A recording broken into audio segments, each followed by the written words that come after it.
you don't forget to stop. If you're in the mood, we can take it to the moon. Just like a movie scene, table for two. No need to be fed, I want you instead. Assalamualaikum warahmatullahi wabarakatuh. Perkenalkan, nama saya Milda Syariah dengan NIM 2323210121, Prodi Pendidikan Agama Islam, Fakultas Tarbiyah dan Tadris, Universitas Islam Negeri Fatmawati Soekarno Bengkulu. Di sini saya akan menjawab tugas UTS mata kuliah Al-Quran Hadis dengan dosen pengampu Ibu Asmara Yumarni MAG. Soal yang pertama yaitu, menurut saudara, bagaimana mengimplementasikan kedudukan dan fungsi Al-Quran dalam kehidupan sehari-hari? Jelaskan dengan alasan. Jawabannya yaitu, cara mengimplementasikan Al-Quran dalam kehidupan sehari-hari yaitu, yang pertama, menjaga dan mengamalkan Al-Quran secara rutin. Yang kedua, mengamalkan ajaran Al-Quran. Yang ketiga, menjadikan Al-Quran sebagai pedoman hidup. Adapun fungsi Al-Quran dalam kehidupan sehari-hari sebagai petunjuk hidup bagi umat manusia untuk mencapai kebahagiaan di dunia dan akhirat. Lalu, Al-Quran juga sebagai ilmu dan hikmah yang dapat membantu manusia dalam memahami kehidupan dan menyelesaikan masalah. Lalu, Al-Quran juga sebagai kekuatan dan ketenangan serta sebagai penuntun menuju jalan yang benar dan terhindar dari kesesatan. Dengan mengimplementasikan kedudukan dan fungsi Al-Quran dalam kehidupan sehari-hari, kita dapat menjadi muslim yang lebih baik dan mencapai kebahagiaan di dunia dan akhirat. Soal yang kedua yaitu, apa pembelajaran yang bisa kita ambil dari sejarah Al-Quran, mulai dari proses perwahyuan dan penghimpunan Al-Quran? Jelaskan dengan alasan. Jawabannya yaitu, dari sejarah perwahyuan dan penghimpunan Al-Quran ada beberapa pelajaran yang bisa kita ambil. Yang pertama yaitu kepercayaan pada wahyu ilahi, yaitu sejarah perwahyuan Al-Quran mengajarkan kepada kita pentingnya mempercayai wahyu ilahi. Al-Quran adalah wahyu yang diturunkan kepada Nabi Muhammad SAW melalui proses perwahyuan yang diilhami oleh Allah.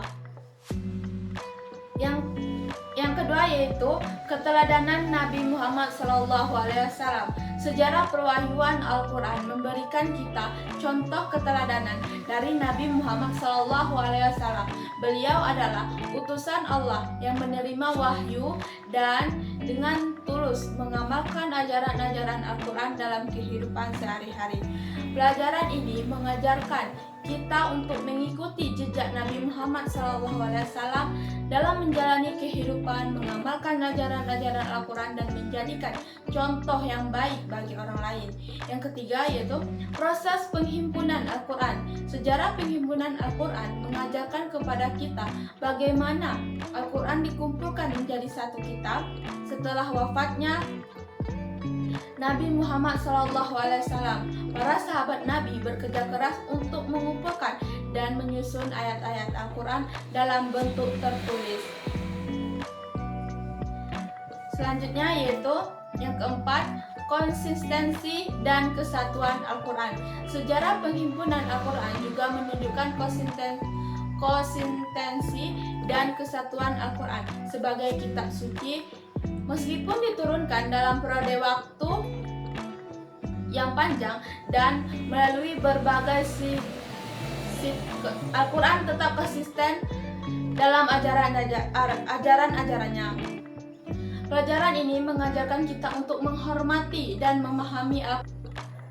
Soal yang ketiga yaitu Al-Quran menjadi mukjizat bagi Rasulullah SAW, dan apa pendapat saudara terhadap pernyataan Allah Subhanahu wa Ta'ala akan permudah semua urusan manusia yang menjadikan Al-Quran sebagai pedoman hidup? Jawab dengan alasan. Jawabannya adalah, Al-Quran memang menjanjikan kemudahan bagi orang yang beriman dan bertakwa. Namun, kemudahan yang dijanjikan Allah tidak selalu ujian dan cobaan. Cobaan tetap ada, namun dengan berpegang teguh pada Al-Quran, seseorang akan lebih mampu menghadap ujian tersebut dengan tabah dan ikhlas.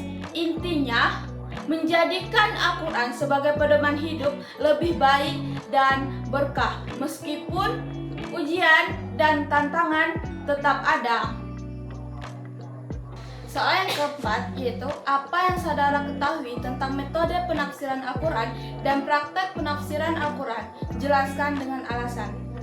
Jawabannya adalah metode penafsiran ialah ilmu yang membahas tentang cara yang teratur dan terpikir baik untuk mendapatkan pemahaman yang benar dari ayat Al-Quran sesuai kemampuan manusia. Praktek penafsiran Al-Quran yaitu yang pertama, metode ijmali yaitu global. Ialah suatu metode tafsir yang menafsirkan ayat Al-Quran dengan cara mengemukakan makna global. Yang kedua, metode tahlili atau menafsirkan yaitu ayat Al-Quran dengan memaparkan segala aspek yang terkandung di dalam ayat yang ditafsirkan itu serta menerangkan makna yang tercakup di dalamnya sesuai dengan keahlian dan kecenderungan mutafsir yang menafsirkan ayat tersebut.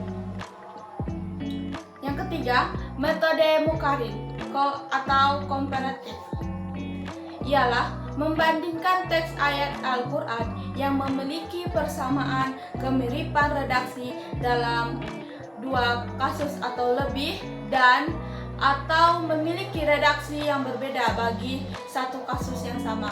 Yang keempat yaitu metode maudhu'i atau tematik, ialah membahas ayat Al-Quran sesuai dengan tema atau judul yang telah ditetapkan.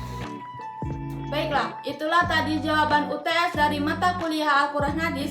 Saya, Milda Syariah, meminta maaf jika ada salah kata dan saya pribadi berterima kasih kepada dosen pengampu Ibu Asmara Yumarni MAG. Wassalamualaikum warahmatullahi wabarakatuh.